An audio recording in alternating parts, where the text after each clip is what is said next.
اعوذ باللہ من الشیطان الرجیم بسم اللہ الرحمن الرحیم السلام علیکم ورحمۃ اللہ وبرکاتہ۔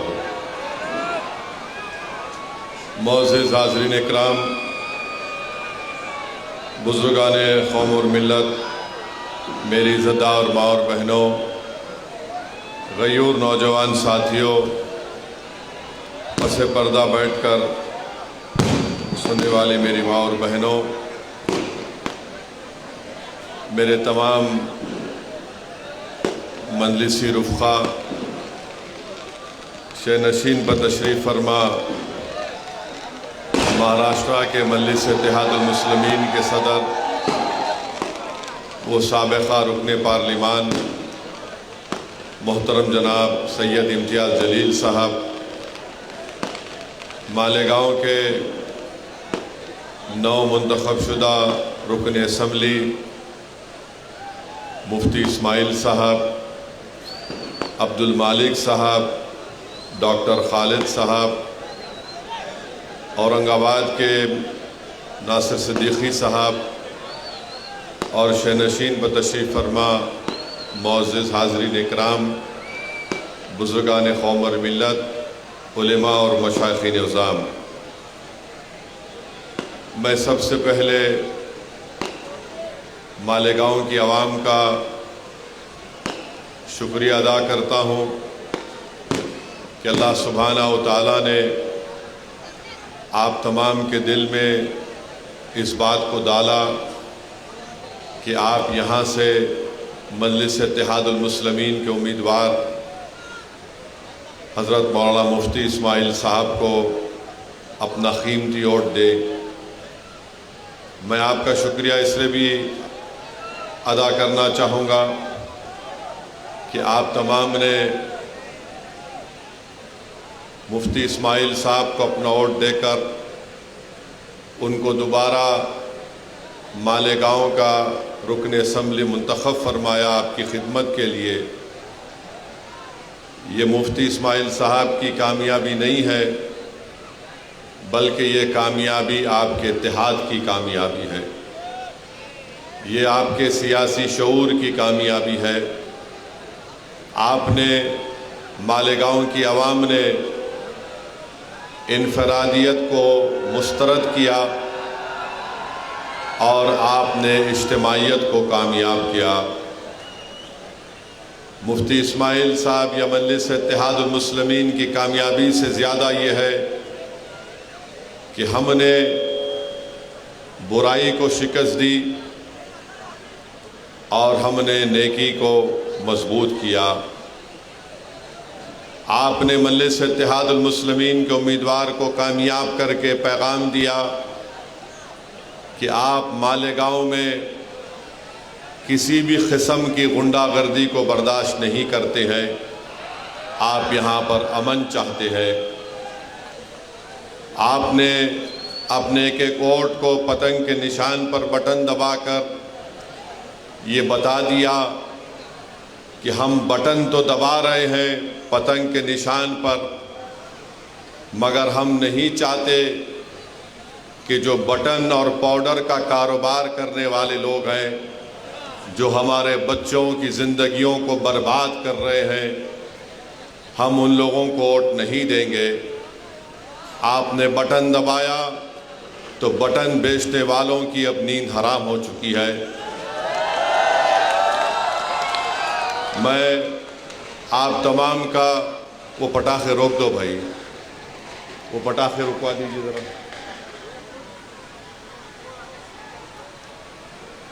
میں آپ سے یہ کہنے آیا ہوں، شکریہ ادا کرنے آیا ہوں کہ انشاءاللہ تعالی مفتی اسماعیل صاحب کی کامیابی آپ تمام کی کامیابی ہے۔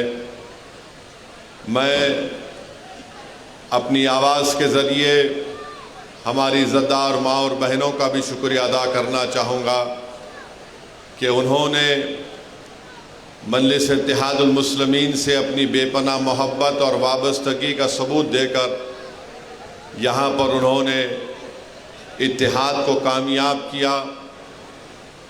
مجلس اتحاد المسلمین کے امیدوار کی کامیابی اجتماعیت کی کامیابی ہے۔ جو لوگ الیکشن لڑ رہے تھے مفتی اسماعیل صاحب کے خلاف، وہ یہ سمجھ رہے تھے کہ ہم کو الیکشن جیتنا اس لیے ضروری ہے کہ ہم کو اپنی طاقت میں اضافہ کرنا ہے تاکہ ہم اپنے مالیگاؤں کے غریب عوام پر ظلم کر سکیں۔ وہ الیکشن دولت کی بنیاد پر اس لیے لڑ رہے تھے کیونکہ ان کو یہ امید تھی کہ ہم دولت کما لیں گے جیتنے کے بعد۔ بہرحال میرے عزیز دوستوں اور بزرگوں، میں آپ تمام کو سلام کرتا ہوں۔ مجلس اتحاد المسلمین کے تمام ذمہ داروں کو، اراکین کا شکریہ ادا کرتا ہوں، اور ان تمام لوگوں کا بھی شکریہ ادا کرتا ہوں جو خاموشی کے ساتھ مجلس اتحاد المسلمین کے امیدوار کی کامیابی کے لیے بہت محنت کیے، جستجو کیے، اپنے راتوں کی نیند کو برباد کیا اور مفتی اسماعیل صاحب اور مجلس اتحاد المسلمین کو یہاں سے کامیاب اور کامران کیا۔ اب ہم مفتی اسماعیل صاحب سے بھی گزارش کرتے ہیں کہ مفتی اسماعیل صاحب بحیثیت رکن اسمبلی مالیگاؤں میں جو غنڈہ گردی کرنے کی کوشش کرے گا، مفتی اسماعیل صاحب غنڈہ گردی کو یہاں سے ختم کریں گے۔ ہم امید کرتے ہیں اور ہم کو یقین ہے کہ مفتی اسماعیل صاحب جو ڈرگ کا کاروبار کر رہے ہیں، جو بٹن کے نام پر یا پاؤڈر کے نام پر، مفتی اسماعیل صاحب اپنی پوری طاقت لگا کر ان کاروبار کرنے والوں کا تعاقب کریں گے اور وہ مالیگاؤں کی سرزمین پر وہ نظر نہیں آئیں گے انشاءاللہ تعالی۔ جو لوگ ڈرگز کا کاروبار کر رہے ہیں وہ دور رہیں ہم سے، مالیگاؤں سے دور چلے جائیں، کیونکہ مجھے معلوم ہوا کہ یہاں پر پولیس نے بھی بٹن یا پاؤڈر قریب 2,27,000 کی لاگت کا یہاں پر پکڑا بھی ہے الیکشن کے بعد۔ میں پولیس والوں کا بھی شکریہ ادا کرتا ہوں اس معاملے میں، کیونکہ انہوں نے ایسے لوگوں کے خلاف ان کو کارروائی کرنے کی ضرورت ہے جو ہمارے ملک اور ہمارے مالیگاؤں کی نسلوں کو برباد کرنا چاہتے ہیں۔ اگر عوام ساتھ دیتی رہی تو یقیناً انشاءاللہ تعالی مجلس اتحاد المسلمین اور تمام مجلس کے ذمہ داران اس مالیگاؤں سے یہ تمام نشے کے کاروبار کرنے والوں کو مکت کریں گے۔ یہ زمین ان کے لیے تنگ ہم کر دینا چاہیے، نہ کوئی غنڈہ گردی کرے، نہ کوئی گولی چلانے کا دوبارہ سوچے، نہ کوئی نشے کا کاروبار کرنے کا خواب دیکھے۔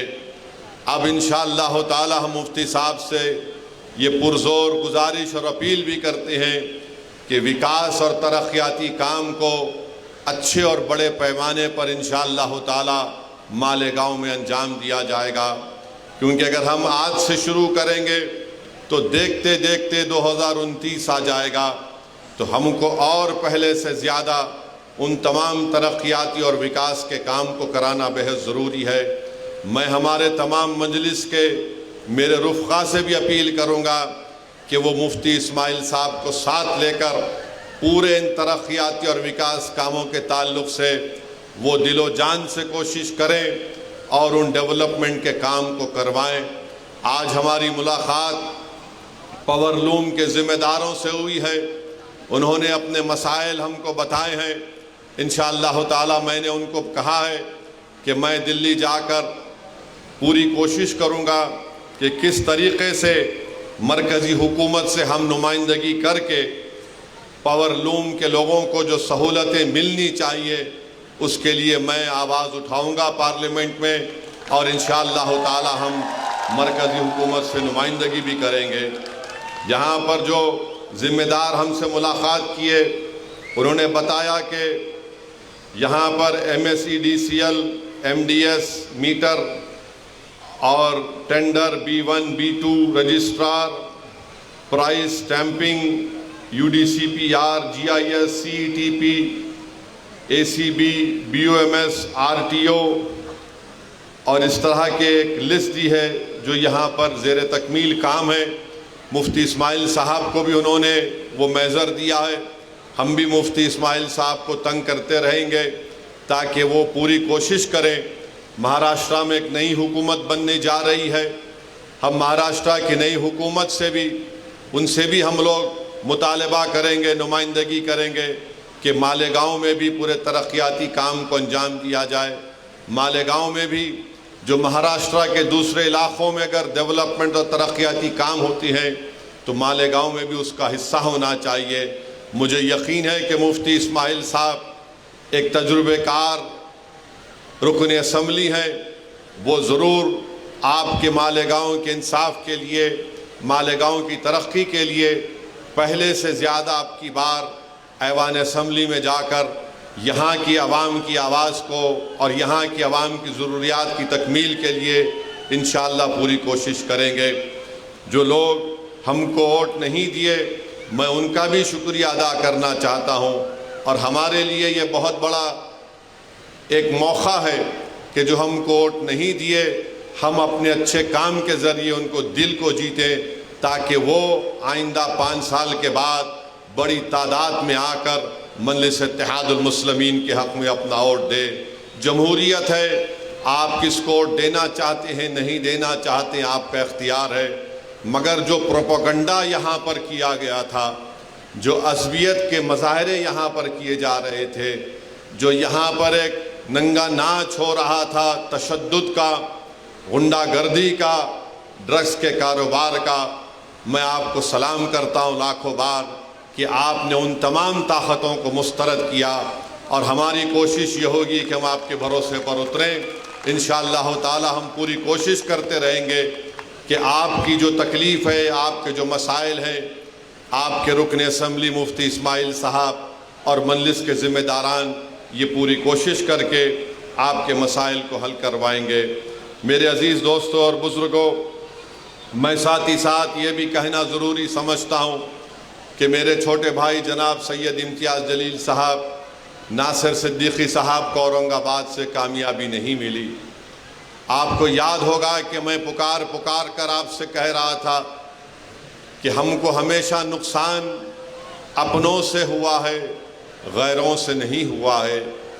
آج اورنگ آباد میں اگر چند ووٹوں سے امتیاز جلیل صاحب کی کامیابی نہیں ہو سکی تو آپ اٹھا کر دیکھ لیجئے کہ جو بی جے پی کے اشارے پر الیکشن لڑ رہے تھے، جن کو پوری مدد دی گئی تھی بی جے پی کی طرف سے، جن کا مقصد ایک ہی تھا کہ مہاراشٹرا کی ودھان سبھا میں سید امتیاز جلیل اور ناصر صدیقی نہ جائیں، مگر اورنگ آباد کی عوام نے یہ دیکھ لیا کہ کون ان کا ہمدرد ہے اور کون ان کا دشمن ہے۔ جو چہرے بہت چھپے ہوئے تھے، الیکشن نے ان تمام چہروں کو اورنگ آباد کے عوام کے سامنے بے نقاب کر دیا۔ جو بڑے اپنے آپ کو متقی اور پرہیزگار دکھاتے تھے، مگر ان کے چہرے معلوم ہو گئے کہ کتنے داغدار ان کے چہرے ہیں، کہ انہوں نے اپنے ضمیر کو بی جے پی کے چوکھٹ پر اس کو بیچ دیا۔ یہ کبھی اورنگ آباد کی عوام بھول نہیں سکتی۔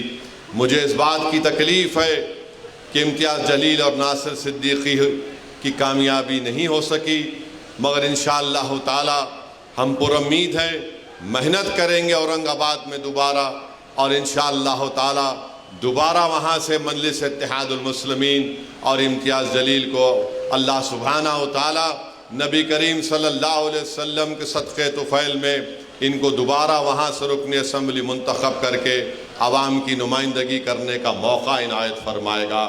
مگر آپ جانتے ہیں کہ یہی امتیاز جلیل تھے، پارلیمنٹ کا الیکشن 4 مہینے پہلے ہارا، مگر جب ناموس رسالت کا مسئلہ پیدا ہوا تو امتیاز جلیل نے یہ نہیں سوچا کہ میں ابھی ممبر آف پارلیمنٹ نہیں ہوں۔ امتیاز جلیل نے بحیثیت مہاراشٹرا کے مجلس اتحاد المسلمین کے صدر کے اس چیز کو اٹھایا، اور جو لوگ رسول اللہ صلی اللہ علیہ وسلم کی شان میں گستاخی کرنا چاہتے تھے، امتیاز جلیل نے احتجاج صدائے احتجاج کو بلند کیا اور پورے مہاراشٹرا کی ایک تاریخ میں ایک پرامن احتجاج نکالا گیا۔ میں شکریہ ادا کرنا چاہوں گا ہمارے دھولیا کے فاروق شاہ صاحب کا۔ بہترین الیکشن کیمپین فاروق شاہ صاحب نے کیا، بہترین کام دھولیا کے گلی کوچوں میں جناب فاروق شاہ صاحب نے کیا۔ یہ اللہ کی کیا مرضی تھی، اللہ بہتر جانتا ہے، ان کی کامیابی نہیں ہو سکی۔ مجھے یقین ہے کہ فاروق شاہ اپنے گھر میں بیٹھنے والا نہیں ہے، وہ نکل کر دھولیا کی عوام کی خدمت کرتے رہیں گے اور انشاءاللہ تعالی دوبارہ وہاں سے منتخب ہو کر جائیں گے۔ مجھے افسوس اس بات کا ہے کہ شولہ پور سے فاروق شابدی پچھلے 3 سال سے محنت کر رہے تھے، بہت قربانیاں فاروق شابدی نے دی۔ ان کے گھر میں ان کے بیٹے کی طبیعت خراب ہو گئی، بہت طبیعت اتنی زیادہ خراب ہو گئی تھی، اس کے باوجود بھی فاروق شابدی کبھی بمبئی میں اپنے بیٹے کے علاج کے لیے تو جیسا طبیعت اچھی ہوتی دوڑ کر شولہ پور کو فاروق شابدی آ جاتے۔ پھر ایک ایسا وقت بھی آیا کہ ان کے والد کی طبیعت اتنی خراب ہو گئی، مگر فاروق شابدی نے اپنی والد کی بھی خدمت کی اور شولہ پور کی عوام کی خدمت کی۔ میرے عزیز دوستوں اور بزرگوں، ہم کو تکلیف اس بات کی ہے کہ گونڈی سے ہمارا کینڈیڈیٹ عتیق جو پہلی مرتبہ الیکشن لڑ رہا تھا سماج وادی پارٹی کے کینڈیڈیٹ کے خلاف، جو پچھلے 5 سال پہلے ان کو شاید 30-35 ہزار کی میجارٹی تھی، ایک نوجوان بچہ اپنی زندگی کا پہلا الیکشن لڑا اور سماج وادی پارٹی کے ان کے لیڈر کو چنے چبا دیے اور ان کی میجارٹی 10,000 تک لا کر کم کر دی۔ 10,000 سے عتیق کی کامیابی نہیں ہو سکی، مگر ہمارے لیے خوش آئند بات ہے انشاءاللہ تعالی ہم اتنے بڑی تعداد میں ووٹ حاصل کی ہے۔ اس سے ایک پیغام یہ ملتا ہے کہ مہاراشٹرا میں مسلمانوں نے طے کر لیا ہے کہ مجلس اتحاد المسلمین ہی ہماری سیاسی آواز بن سکتی ہے۔ میں شکریہ ادا کرتا ہوں اور انشاءاللہ تعالی جو مہاراشٹرا کے مسلمان اپنی ایک سیاسی قیادت کے لیے بے چین ہے اور پیاسا ہے، مجلس اتحاد المسلمین انشاءاللہ تعالی ضرور ان کے خوابوں کو پورا کرے گی۔ آپ کی قیادت ہے اور مضبوط ہوگی انشاءاللہ تعالی۔ میں نے پہلے بھی کیا اور آج بھی کہہ رہا ہوں، مہاراشٹرا کی سیاست میں اگر کوئی مسلمانوں کا لیڈر اور قائد ہے تو اس کا نام سید امتیاز جلیل اور مفتی اسماعیل ہے، اور اس سے کوئی انکار نہیں کر سکتا۔ ہاں تم الیکشن جیت کے آئے ہو مگر قیادت کا تم دعویٰ نہیں کر سکتے۔ قیادت کا دعویٰ اگر کوئی کرے گا جس کے پیچھے آج مہاراشٹرا کے 11% مسلمان کھڑے ہیں مجلس اتحاد المسلمین کے خلاف، وہ امتیاز جلیل اور مفتی اسماعیل صاحب ہیں۔ میں آپ سے اپیل کر رہا ہوں کہ ہم کو اپنی جماعت کو اور مضبوط کرنا ہے، ڈرنے اور گھبرانے کی ضرورت نہیں ہے۔ جس کسی کی حکومت بنتی ہے بننے دیجئے، مگر مجھے یقین ہے کہ مجلس اتحاد المسلمین کے رکن اسمبلی مفتی اسماعیل صاحب بے باک طریقے سے غریب اور مظلوم عوام کی آواز کو اٹھائیں گے اور انشاءاللہ تعالی آپ کے مسائل کو حل کرانے کی وہ پوری کوشش کریں گے۔ میری آپ سے گزارش ہے کہ آپ مفتی اسماعیل صاحب کی صحت کے لیے بھی دعا فرمائیے، مگر معلوم بھی ہوا کہ کل مفتی اسماعیل صاحب کہیں پر بیٹھ کر کلیجی کھا رہے تھے۔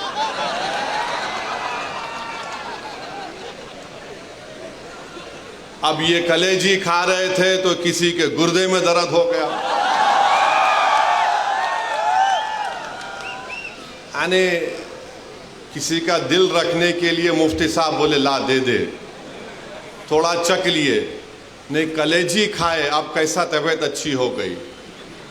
ارے بھائی تمہارے کلیجے کو کیا ہوا، تمہارے دل کو کیا ہوا، اس کو صاف کر لو، تمہارے کانوں کو صاف کر لو اور اس بات کو یقین کر لو کہ اب تمہاری غنڈہ گردی چلنے نہیں دیں گے انشاءاللہ تعالی۔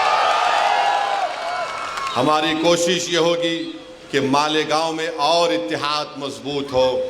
تم نے جو ہر گھر میں مالیگاؤں میں دیوار اٹھانے کی کوشش کی، ان چھوٹی چھوٹی دیواروں کا اسد الدین اویسی بنیاد کے ساتھ اکھاڑ کر ہم پھینک دیں گے انشاءاللہ تعالی۔ ہم اپنے گھر میں دیوار کوٹنے نہیں دیں گے، ہم اپنے مساجد میں اور اختلافات کو فروغ نہیں دیں گے، یہ آپ کو اور ہم کو طے کرنا ہے میرے عزیز دوستوں اور بزرگوں۔ تیسری اہم بات جو میں آپ کے سامنے عرض کرنا چاہ رہا تھا، آج اورنگ آباد میں میڈیا کے لوگوں نے مجھ سے پوچھا کہ RSS کے سر سنچالک موہن بھگوت نے یہ کہا کہ کسی بھی آبادی کا پاپولیشن گرنا خطرے کی بات ہے، اور انہوں نے کہا کہ کم سے کم 3 بچے پیدا کرو، اور میڈیا نے مجھ سے کہا کہ آپ اس پر کوئی تبصرہ کریے۔ تو میرے عزیز دوستوں اور بزرگوں، ہمارے میڈیا کے لوگ بھی ہیں، اور ماشاءاللہ سے پولیس آج پھر نوٹس دی میرے کو، تو خیر قانون کے دائرے میں رہ کر ہم ہمیشہ بات کرتے آئے اور انشاءاللہ بات کرتے رہیں گے۔ موہن بھگوت نے کہا کہ 3 بچے پیدا کرو۔ موہن بھگوت صاحب، آپ لوگ کب شادی کر رہے پہلے یہ بتا دو۔ اب 3 بچے پیدا کرو بول رہے، اب آپ کے اور ہمارے کانوں نے برسوں سے ہم سن رہے ہیں، پچھلے 10 سال سے خاص طور سے خود پرائم منسٹر وزیر اعظم نریندر مودی نے پارلیمنٹ الیکشن کے دوران راجستھان میں کہا تھا کہ ہمارے ہندو بہنوں کے گلوں سے منگل سوتر اتار کر ان مہیلاؤں کو دیا جائے گا جو زیادہ بچے پیدا کرتے ہیں۔ وزیر اعظم کا اشارہ مسلم خواتین پر تھا۔ اب موہن بھگوت کو کہنا پڑ رہا ہے کہ بچے زیادہ پیدا کرو۔ موہن بھگوت صاحب، آپ 3 بول رہے، میرے کو 5 ہے۔ مفتی صاحب آپ کو کتنے ہیں؟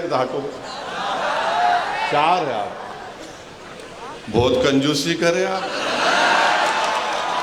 اس میں بھی کنجوسی کر رہے مفتی صاحب۔ نہیں، غلط نہیں لینا، میں تو دوسرا مطلب نکالیں گے تم لوگ۔ امتیاز صاحب کو خالی 2 ہی ہے۔ اب موہن بھگوت بول رہے، ارے ٹھہر جا بھائی، موہن بھگوت بول رہے 3 پیدا کرو۔ آرگنائزر RSS کی ایک میگزین ہے تائید کرنے والی، اکتوبر 2021 کو آرگنائزر میگزین نے لکھا کہ مسلمانوں کی آبادی بہت بڑھ رہی ہے، اس کو کم کرنا چاہیے۔ اب موہن بھگوت بول رہے 3 پیدا کرو۔